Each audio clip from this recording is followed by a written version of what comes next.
Sejam todos muito bem-vindos a um novo episódio do podcast Liberdade Masculina. Em 2020, eu diria que a grande maioria das pessoas ocidentais, e até mesmo brasileiros, acredita que existe uma certa igualdade entre homens e mulheres. Óbvio, essas mesmas pessoas também acreditam que existem certas diferenças bem nítidas, né, como a força física de um homem e de uma mulher, né, em relação ao temperamento, em relação à própria genética, né, o cromossomo. Óbvio que alguns doidos aqui ou ali vão falar que não, na verdade é só construção social e todo o resto, mas até biologicamente existem diferenças. Mas ao mesmo tempo, né, eu diria que esse conceito de igualdade, que é muito persistente hoje em dia na mente das pessoas, é aquela igualdade em afirmar que mulheres, assim como homens, devem ter o direito ao voto, né, que mulheres e homens podem e devem exercer o mesmo tipo de função assim, no trabalho, que devem ganhar o mesmo tipo de salário, né, que podem estudar na mesma escola, que podem trabalhar no mesmo local. Isso é uma mentalidade muito recorrente hoje em dia.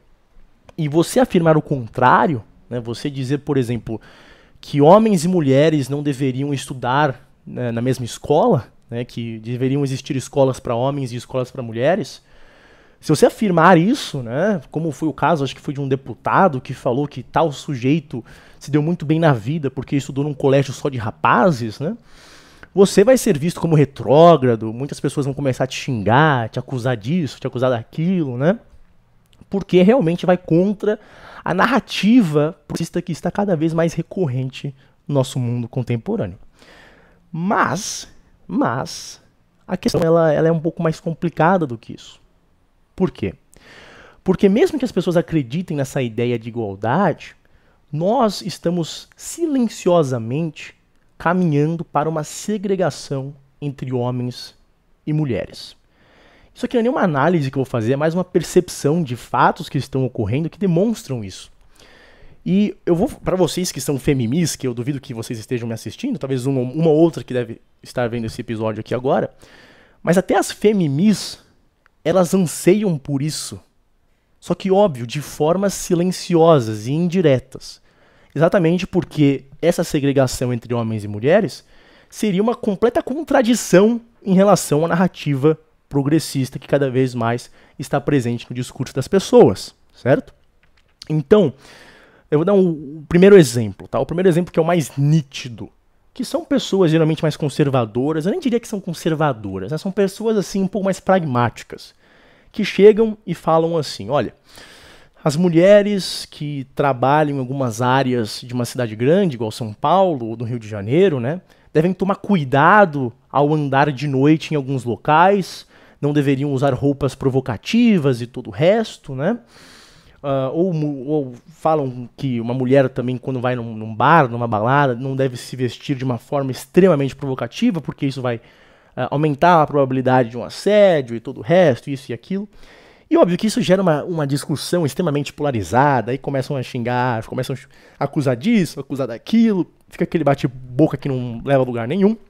Mas a questão é, essas pessoas que afirmam esse tipo de negócio, que afirmam que as mulheres não deveriam frequentar certos locais, especialmente se elas estão vestindo tal tipo de roupa, acreditam, de uma certa forma, numa certa segregação em que existem lugares em que mulheres não devem ir, certo?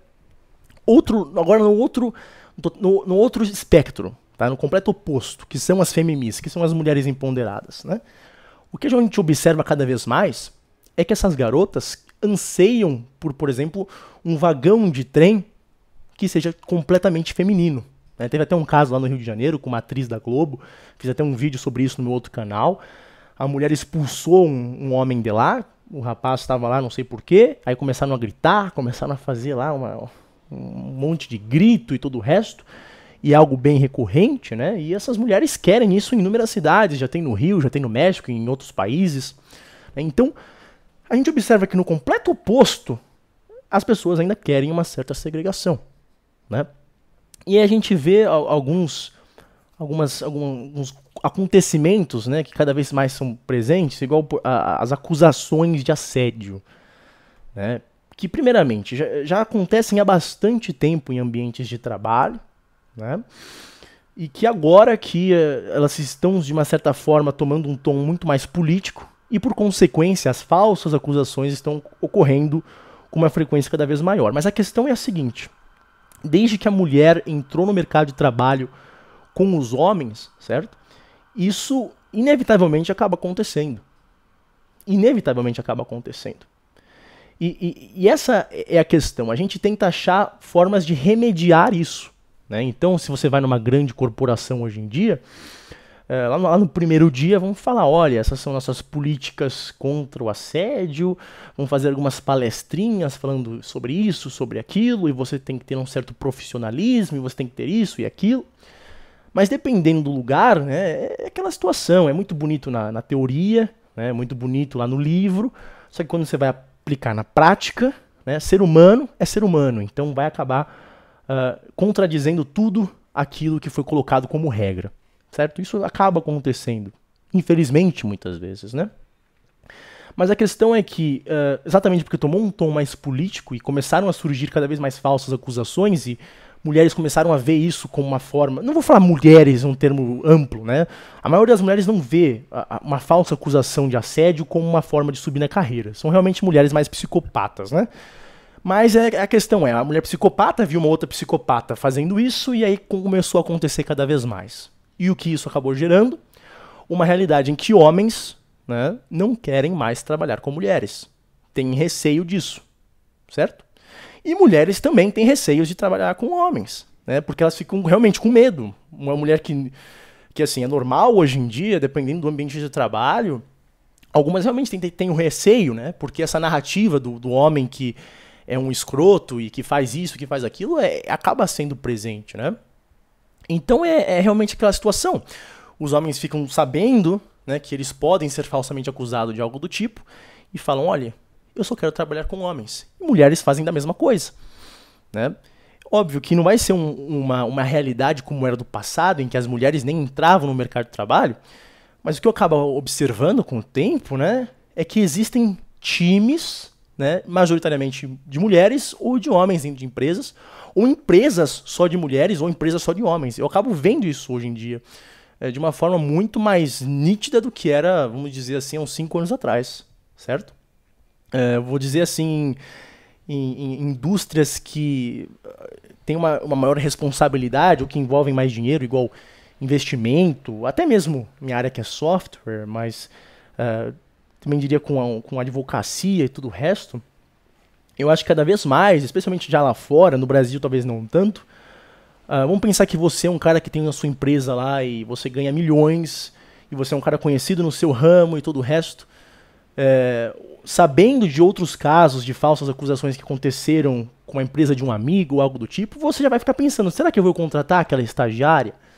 É aquela situação. Hoje em dia você não pode fazer isso, uma política de discriminação com base no gênero e tudo o resto. Mas ela quer diminuir o máximo possível de risco que ela vai ter, né? A mesma coisa se fosse uma mulher, né? Vamos pensar que é um time majoritariamente de mulheres que está trabalhando em algo, né? Aí tem lá um cara super bonitinho. Pensa na possibilidade disso dar errado.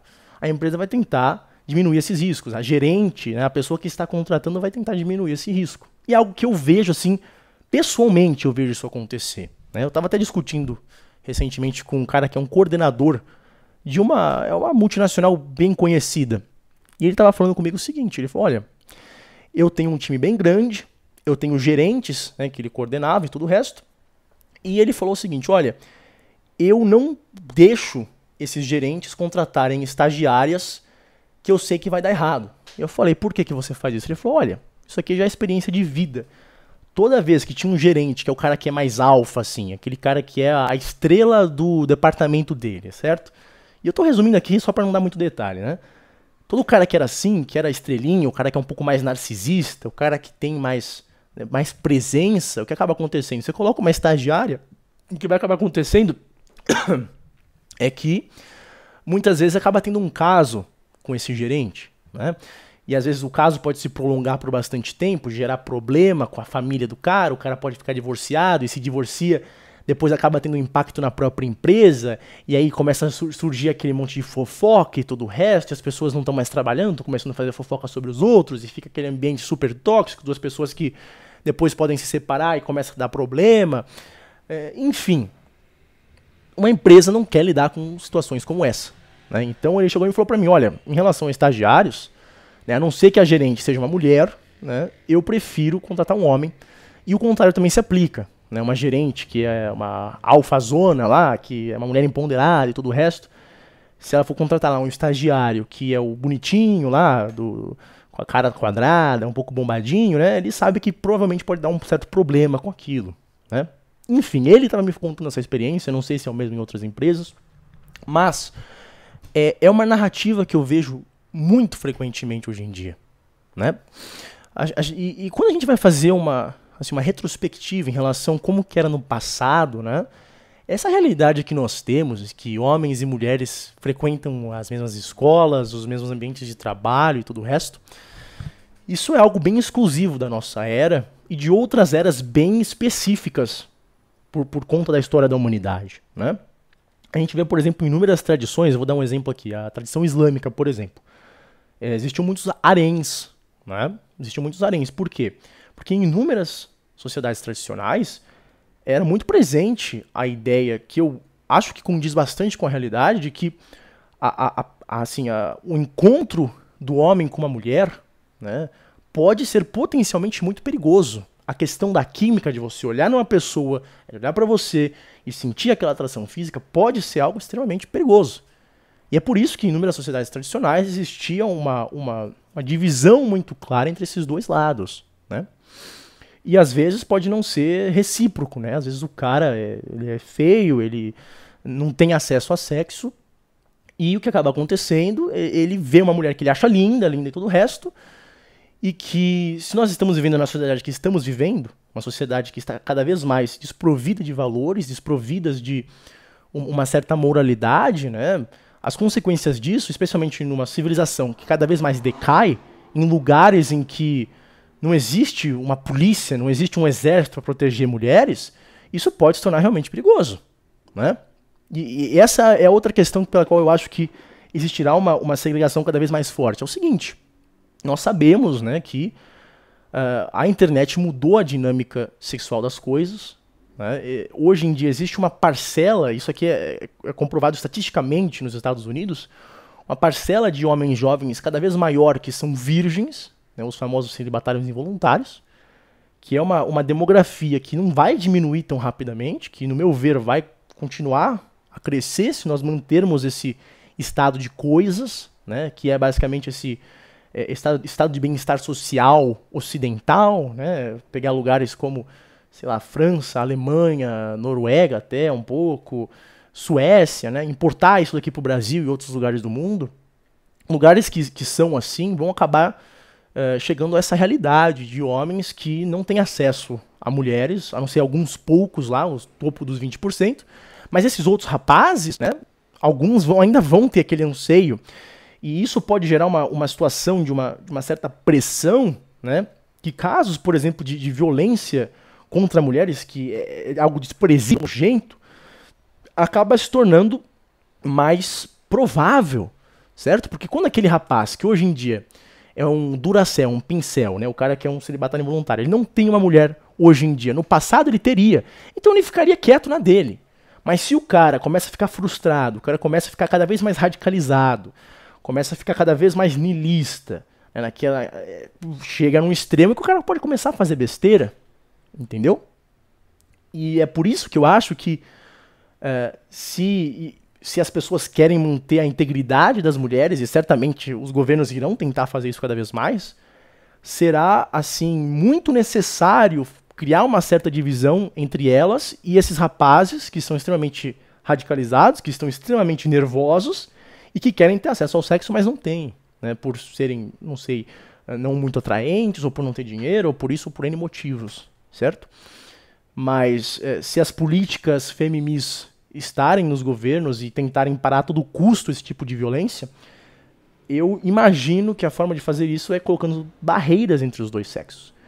E assim, não é que eu quero isso, não é que eu imagino que isso será o futuro ideal, muito pelo contrário, eu não tô aqui promulgando nada. Eu só tô colocando o que eu observo todo dia, né? E é uma realidade muito complicada, porque é aquela situação, cara. A gente acha soluções modernas para problemas modernos, que acabam se perpetuando por muito tempo. Será que os antigos, fazendo o que eles faziam no passado, eles não tinham uma certa razão? Né? É uma questão complicada, e você vê que pessoas que estão no completo oposto ideológico de um conservador acabam querendo certas segregações entre homens e mulheres, o que pode parecer contraditório, mas é aquela situação. Né? Às vezes você não tem que escutar muito o que a pessoa está falando, o que ela acredita, que ela fala, o que quer, mas realmente observar as ações que ela tem no dia a dia. E o que nós observamos silenciosamente pela ação das pessoas é que cada vez mais as pessoas querem uma certa separação. Né? A gente vê, só para finalizar aqui um pouco, né, que muita dessa narrativa do macho escroto, né, existe uma certa repugnância das mulheres, cada vez maior, com esses rapazes que elas escrevem como escroto, ou como celibatário involuntário, né, como virgão, e essa repugnância, né, cada vez mais ela é física, certo? Ela é física. E eu não sei, de novo, como eu disse, eu não sei como será isso, eu não sei se será exatamente como eu estou descrevendo, mas certamente eu duvido que o nosso futuro será como é hoje, em que nós pensamos que homens e mulheres podem trabalhar no mesmo trabalho sem não ter nenhum problema, né, sem ter nenhum tipo de conflito. Eu não sei quem vai liderar o futuro, se serão homens ou mulheres. A gente entra numa dúvida, né, se as políticas corporativas muito influenciadas por feminis continuarem se perpetuando no poder, é bem provável que as mulheres sejam a parte que controlam grande parte da sociedade, mas é aquela situação, a gente não sabe o que sairá disso. Eu espero que todos tenham um ótimo dia, eu vejo vocês no próximo episódio. Até mais.